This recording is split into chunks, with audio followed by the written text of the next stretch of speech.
IG-nya. Jadi benar kedeteksi itu Pak ya, langsung sikat. Jelas, kalau di media sosial ada penyebaran hoax langsung kita take down.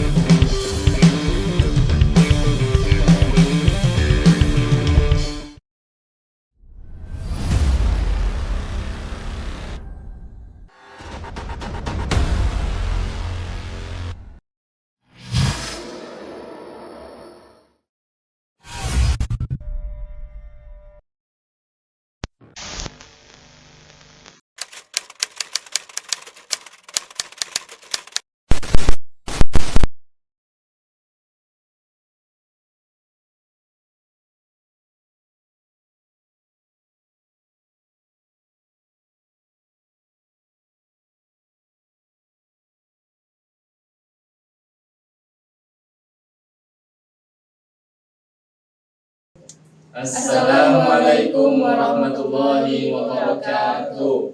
Baiklah, di sini kami dari kelompok 1 mata kuliah kewarganegaraan yang diampu oleh Pak Setia selaku dosen kami. Kami dari kelas 2 TRPLA. Di sini saya Insyirahul Aini dan rekan saya Devi Gita.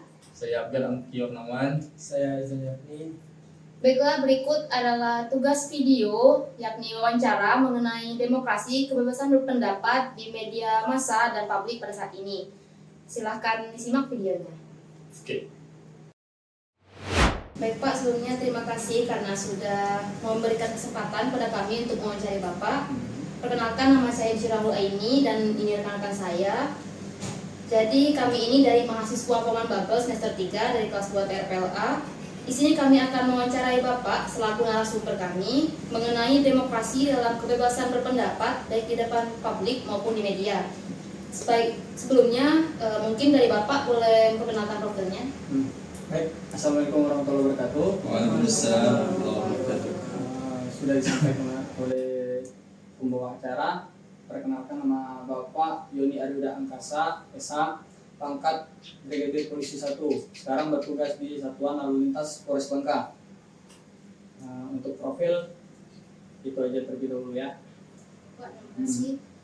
Nah, jadi di hadapan kita ini ada Bapak Yoni Aryuda Angkasa, yakni sebagai narasumber kita pada wawancara kali ini.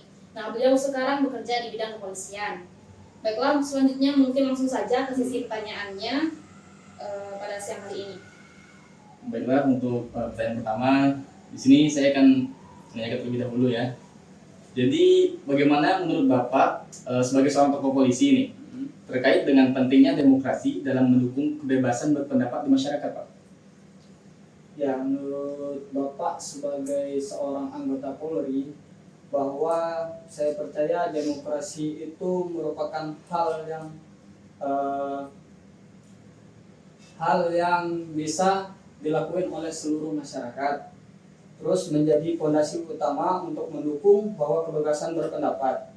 Warga negara berhak untuk menyampaikan pendapatnya tanpa ada takut bahwa ada ancaman ataupun represi dari pemerintah atau pihak yang berwenang. Jadi seluruh masyarakat itu wajib untuk bisa untuk melakukan kebebasan berpendapatnya. Meskipun dari golongan yang rendah gitu Pak ya, bisa ya? Dari golongan, walaupun kita ini sebenarnya jangan melihat dari golongan ya, bahwa kita bisa untuk mengeluarkan aspirasi tanpa ada takut atau ancaman dari pihak-pihak manapun. Berarti tanpa terkecuali ya? Tanpa terkecuali. Oke, baiklah. Jawaban yang bagus sekali ya dari Bapak. Mungkin selanjutnya teman saya akan bertanya. Silakan Jan. Kita sharing aja ya. Oke, Pak. Jadi untuk informasi juga bahwa antara Polri, antara mahasiswa itu bisa sama-sama belajar, bisa sama-sama dapat pengetahuan. Betul Pak. Ya, kalau ada pertanyaan lain kita sharing silakan. Dari adik siapa lagi? Dari saya Pak Izan. Nah, soalnya ini sejauh mana peran kepolisian dalam memastikan perlindungan terhadap hak kebebasan berpendapat warga negara dalam konteks sistem demokrasi. Ya Bapak jawab ya. Peran kepolisian itu sangat penting. Jadi di kepolisian itu mempunyai perlindungan terhadap hak kebebasan berpendapat, serta Polri itu selalu berkomitmen untuk menjaga ketertiban dan keamanan tanpa melanggar hak-hak individu setiap masyarakat. Serta pada saat menyuarakan pendapat mereka, kami harus mendukung seperti kayak adanya demonstrasi, demo di depan umum. Jadi Polri itu selalu ya kalau ada mahasiswa mau ngasih demo kan mau ngirim ke surat izin dulu kepada kami, dan kami tidak melarang untuk itu asalkan sesuai dengan standar operasional prosedur atau SOP yang berlaku. Ya, nanti untuk SOP-nya kita jelaskan di session berikutnya.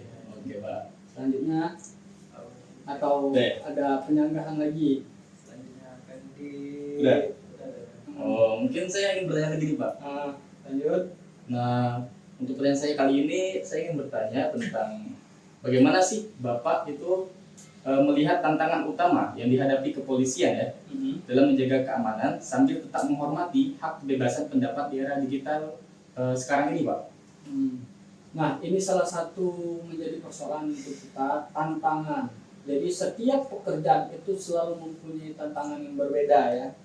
Nah, apalagi di zaman sekarang, yaitu zaman digitalisasi. Benar nggak? Jadi akses untuk melakukan digitalisasi itu sudah sangat luar biasa. Apalagi di kalangan-kalangan mahasiswa, di kalangan-kalangan anak-anak pelajar sekarang. Jadi tantangan kami itu sangat untuk mengatasi penyebaran informasi palsu atau yang disebut dengan hoax ya, serta perlindungan terhadap hak kebebasan berpendapat. Dalam lingkungan digital ini melibatkan pemantauan potensi ancaman tanpa melanggar privasi individu masyarakat tersebut atau mahasiswa tersebut. Jadi kami terus melakukan pengembangan strategi untuk memantau dan menanggapi ancaman ini tanpa ada yang merugikan dari pihak-pihak manapun. Jadi tidak ada yang merasa bahwa ini mendapatkan kerugian dalam kebebasan berpendapat, tidak ada batasan kayak gitu.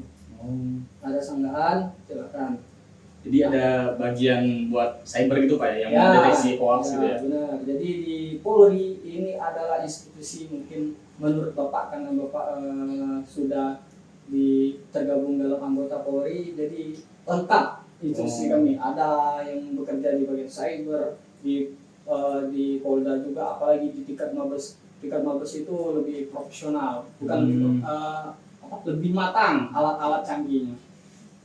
Jadi benar-benar kedeteksi itu Pak ya, langsung disikat. Kalau di media sosial ada penyebaran hoax, langsung kita take down seluruh akun-akun media sosial. Apalagi sekarang kan digitalisasi luar biasa. Ada lagi? Ya, baik. Selanjutnya saya ingin bertanya ya Pak. Menurut Bapak, apa langkah konkret yang dapat diambil oleh kepolisian untuk membangun kepercayaan masyarakat terhadap institusi ini dalam konteks demokrasi dan kebebasan berpendapat, Pak? Ya, yang pertama langkah konkretnya kita selalu berkomunikasi yang baik. Yang pertama. Yang kedua, supaya kita antara masyarakat dan Polri itu selalu ada keterbukaan ya. Jadi keterbukaan itu memberikan pemahaman tentang langkah-langkah kepolisian. Jadi langkah-langkah kepolisian sekarang ini sudah sangat transparansi dari segi apapun itu. Dari segi apapun itu, dari penerimaan atau dari apapun lah. Jadi apa yang kami lakukan itu bisa dipantau melalui media-media sosial atau aplikasi yang telah kami berikan kepada masyarakat. Oh iya, untuk aplikasi atau media-medianya itu ada contohnya nggak Pak? Kalau di Instagram banyak ya. Silakan cek nanti di seperti Polda Bubble, atau kalau Bapak sekarang bertugas di Satlantas Polres Bangka, silakan dicek Humas Polres Bangka.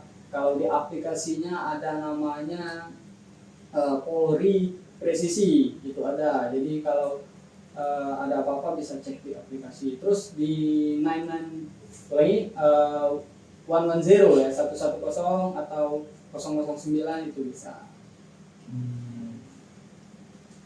Ada lagi? Baiklah, mungkin selanjutnya dari saya ya Pak. Hmm. Menurut Bapak, apa dampak positif dari adanya kebebasan berpendapat di masyarakat pada media massa saat ini? Dampak positif dari media massa banyak ya. Jadi